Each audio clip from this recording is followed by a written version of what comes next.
มีลูกไหมลูกหมดพอดีสวัสดีครับของเราก็ทีมงาน ETP นะครับผมวันนี้เราก็จะมาถ่ายการทดสอบปืนสั้นนะครับที่เห็นนี่ก็เป็น M1911A1 ของ Tackle นะครับของอะไรวะมันเรียกว่าอะไรวะ Tassel อ่านออกไหมครับนะครับเชอร์เซลครับอ๋อเห็นไหมภาษาอังกฤษเยี่ยมมากนะครับผมอันนี้ก็เป็นM1911A1 ของ Tassel นะครับ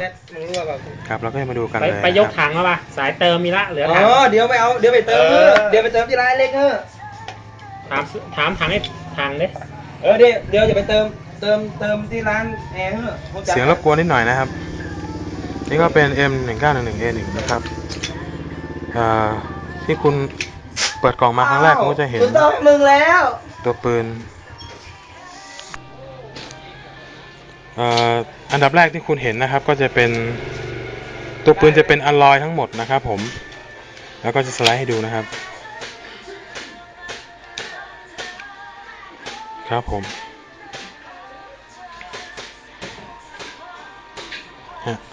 แต่วันนี้เราจะไม่มาทดสอบตัวนี้นะครับเพราะรู้ๆกันอยู่ว่า M1911 นี่ก็โอเคนะครับแม่นมากนะครับ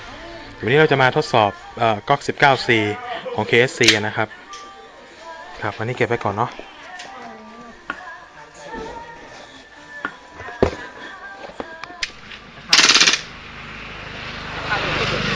ทำอะไรกันเหรอครับพวกนี้ทำอะไรกันเหรอครับอะไร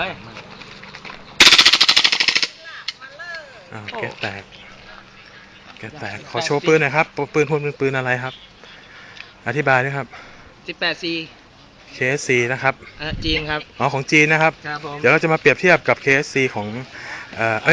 18G ของ KSC ครับที่โมมาแล้วนะครับดึงมันล็อกไม่ได้วะครับผมของน้องเป็นอะไรครับเนี่ยไม่ได้มันจะมีตัวใช้ปืนอะไรครับตอนนี้แม็กครับทิปเทสโกมาสเตอร์ของมารุอิอะไรนะครับเทสโกมาสเตอร์นะครับมารุอินะครับครับเรามาเทสพร้อมๆกันเลยครับปืน3กระบอกนะครับวันนี้ครับเต็มที่ครับเอาเลยครับไม่ต้องรีบนะครับไม่ต้องรีบได้ยิงกันทุกคนครับดูเหมือนพวกคุณจะรีบอะไรกันนะครับกำลังเห่อเดี๋ยวลูกมันหมดซ่อมแม็กมาเสร็จกำลังเห่อแก๊สรั่วแม็กเด็กมาคือซ่อมปืนเอาแก๊สมาใช้พอจะหมดกระป๋องแต่มันต้องลองต้องมาซื้อมาแหมกระป๋องกับลูกแหม1 ถุงตู้ทำอะไรกันครับมาทดสอบปืนนะครับปืนอะไรบ้างครับพี่มีผมใช้ก๊อก 18 KSC นะครับครับผมใส่แม็กเดี๋ยวก่อนใส่แม็กทีละกระบอกปรับโหมดเซมินะครับครับผม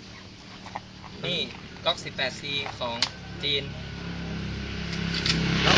สุดหล่อสุดท้ายครับปืนอะไรพี่เทสโกมาสเตอร์ครับของมารุอิครับครับเอากันเต็มที่เลยครับ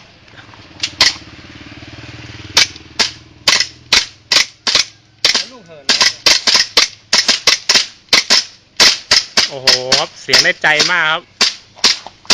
รับเดี๋ยวปรับเป็นโหมดออโต้นะครับครับ1 2โอ้โหลูกหมดในพริบตาครับมาอีกออโต้ได้ครับโอ้โห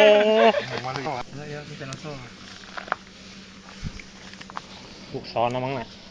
ลูกอัดเข้าไปหมดแล้วเหลือแผ่นเดียวโอ้นิ่มว่ะแบบมาสะเทือนมือเนาะมารุอินี่ไปซ่อมไหนมาครับซ่อมเองครับร้านหนึ่งครับเองครับผมซ่อมเองครับมันแค่แก๊สรั่วตรงตูดแม็กครับแล้วก็เปลี่ยนโอลิงไปเส้นหนึ่งถ้าไม่ใส่นี่ก็หน้ากระดกหมดแล้วถ่วงไว้ในเสื้อซื้อมาถ่วงปืนครับ